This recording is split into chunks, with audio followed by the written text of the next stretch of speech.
Hello, my friends. Ta-da! It's Miss Lacey. I'm not wearing a mask because I'm in my home. Today, I have a special story for you. It's the true story of the three little pigs. The true story. Oh, let's go ahead and say hi to Wayne real quick because he wants to say hi to you. Hi, Wayne. Bye, Wayne. Silly boy. The true story, it says everyone knows the story of the three little pigs, or at least they think they do. But I'll let you in on a little secret. The real story is I was framed. Signed, the wolf. Let's find out what the wolf has to say about the three little pigs. This story was told by John Sieska and illustrated by Lane Smith. Well, this sounds very exciting. The true story of the three little pigs by a wolf. And it begins. Everybody knows the story of the three little pigs, or at least they think they do. But I'll let you in on a little secret. Nobody knows the real story because nobody has ever heard my side of the story. I suppose that's very true. We don't stop and ask the wolf about what he saw. No, we only ever hear it from the pig's point of view. I wonder what's different. I'm the wolf. Alexander T. Wolf. You can call me Al. I don't know how this whole big bad wolf thing got started, but it's all wrong. Oh, this is Al. He wants to tell his story. Maybe it's because of our diet. Hey, it's not my fault that wolves eat cute little animals like bunnies and sheep and pigs. That's just the way we are. If cheeseburgers were cute, then folks would probably think that you were big and bad too. We don't really think about where our meat comes from for those people who eat meat, but it used to be animals. Wolves are just kind of skipping the whole cooking part. But like I was saying, the whole big bad wolf thing is all wrong. The real story is about a sneeze and a cup of sugar. What? He's showing a picture there. He says sneeze plus sugar. And there's a little nose, I guess it's sneezing out some bogeys.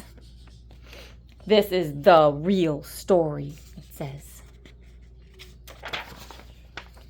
Way back in Once Upon a Time, I was making a birthday cake for my dear old granny. I had a terrible sneezing cold. I ran out of sugar. Oh my goodness. Okay, well, let's just break this down right now, shall we? Hello again, Wayne. You can stay right there, but we're not getting on the camera right now. Right here we see he's got all of this stuff dripping all over. He's got his thermometer in his mouth and he's cooking and making such a mess. If he's cooking, he needs to be a little bit cleaner than that so he doesn't spread his germs to his dear old granny. There she is right there in bed. Yeah, this guy needs to mask up and wash his hands. Be a little more careful. So I walked down the street to ask my neighbor for a cup of sugar. Now, this neighbor was a pig. And he wasn't too bright either. That's his way of saying that this pig wasn't very smart. He had built his whole house out of straw. Can you believe it? I mean, who in his right mind would build a house out of straw? I suppose that sounds kind of fair. Straw isn't very strong. But there he goes. He's got his cup. He's going down to his neighbor. So, of course, the minute I knocked on the door, it fell right in. I didn't want to just walk into someone else's house. Well, that's polite.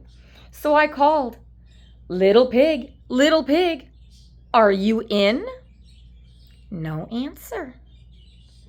I was just about to go home without the cup of sugar from my dear old granny's birthday cake.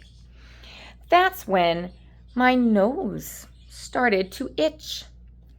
I felt a sneeze coming on. Well, I huffed And I snuffed. Oh gosh, there's his little nose. And I sneezed a great sneeze. Oh gosh. A whole big sneeze. And you know what? That whole darn straw house fell down. And right in the middle of the pile of straw was the first little pig, dead as a doornail. Oh goodness! He had been home the whole time. So he's saying that he didn't hurt that pig. That pig was already hurt when he got there. It seemed like a shame to leave a perfectly good ham dinner lying there in the straw. So I ate it up. Waste not, want not. Think of it as a big cheeseburger just lying there. Sounds a little suspicious, but okay. I was feeling a little better, but I still didn't have my cup of sugar. So I went to the next neighbor's house. This neighbor was the first little pig's brother. Well, that feels kind of awkward. I wonder if he'll mention that he just got done eating the other neighbor's little brother. The neighbor was the first little pig's brother, and he was a little smarter, but not much. And he had built his house out of sticks. So here's this house. It's made out of sticks. They're all kind of stuck together. I rang the bell on the sticks house, but nobody answered. I called, "Mr. Pig, Mr. Pig, are you in?" He yelled back, "Go away, wolf. You can't come in. I'm shaving the hairs on my chinny chin chin." Oh, well, we know now that that one was alive when he got there then, don't we? I had just grabbed the doorknob when I felt another sneeze coming on. Why is he grabbing this guy's doorknob? He just said to go away. I huffed and I snuffed and I tried to cover my mouth, but I sneezed a great sneeze. Again, buddy. Here you are, sneezing all over all these people's things. That's where a mask would be really helpful, but nope. So now look, there's all the house just getting blown apart.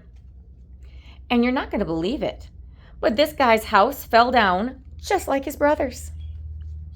When the dust cleared, there was the second little pig, dead as a doornail, Wolf's honor. Well, we know he was alive until this wolf sneezed. And now that little pig is dead too. Now, you know food will spoil if you just leave it out in the open. So I did the only thing there was to do. I had dinner again. Oh, his little belly is getting bigger, isn't it? He has swallowed 2 whole pigs that he has felled with his sneezes. I had dinner again, and think of it as a second helping. I was getting awfully full. But my cold was feeling a little better. I still didn't have that cup of sugar for my dear old granny's birthday cake. So I went to the next house. This guy was the first and second little pig's brother. He must have been the brains of the family. He had built his house out of bricks. Oh my. I knocked on the brick house. No answer. I called, "Mr. Pig, Mr. Pig, are you in?" And do you know what that rude little porker answered? I feel it's kind of silly to be calling him rude given that you just ate his 2 brothers, but okay, Mr. Wolf. "Get out of here, Wolf. Don't bother me again." Well, you know what? That is his house, and it is his right. He does not have to open the door to random strangers coming to his door. Talk about impolite, our wolf friend says. He probably had a whole sack full of sugar, and he wouldn't give me even 1 little cup for my dear, sweet old granny's birthday cake. What a pig. I was just about to go home and maybe have a nice birthday card instead of a cake. But I felt my cold coming on. I huffed. And I snuffed. And I sneezed once again. Then the third little pig yelled, "And your old granny can sit on a pin." Okay, now how did this guy know about his granny? I don't know. I want to believe our friend the wolf, but some of this story seems a little shady. Now, I'm usually a pretty calm fellow, he says. But when somebody talks about my granny like that, I go a little crazy. When the cops drove up, of course, I was trying to break down this pig's door. And the whole time I was huffing and puffing and sneezing and making a real scene. Yeah. He's trying to break into this pig's house because the pig said something he didn't like about his grandmother. Feels a little extreme, don't you think? The rest, as they say, is history. So there he is making the news. Big bad wolf. A.T. Wolf, big and bad. Red Riding Hood settles dispute out of court. Oh gosh. All of these different articles here, wolf, all huff and all puff, all of these articles are all about the wolf and what a menace he is to society. The news reporters found out about the 2 pigs I had for dinner. They figured a sick guy going to borrow a cup of sugar didn't sound very exciting. So they jazzed up the story with all of that huff and puff and I'll blow your house down. And they made me the big, bad wolf. And that's it. That's the real story.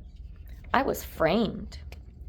See the stripes on his shirt? That's kind of implying that he was arrested. He's in jail clothes now, a prison uniform. But maybe, he says, you could loan me a cup of sugar. He's got a cup that says pig pen. It's because it's the jail. He's asking for a cup of sugar from this piggy who is his warden, and it doesn't look like he's going to be getting that cup of sugar. What do you think? I don't think he has a chance. But I don't know, maybe he'll get a really good lawyer and it'll all work out. Do you think that he was innocent? I don't know. Seems pretty silly. Anyway, that's all the time we have for this story. Thank you so much for being such great listeners. I hope that you enjoyed it as much as I did. You all have an amazing rest of your day, okay? Mwah, mwah, mwah. Talk to you later. Bye-bye.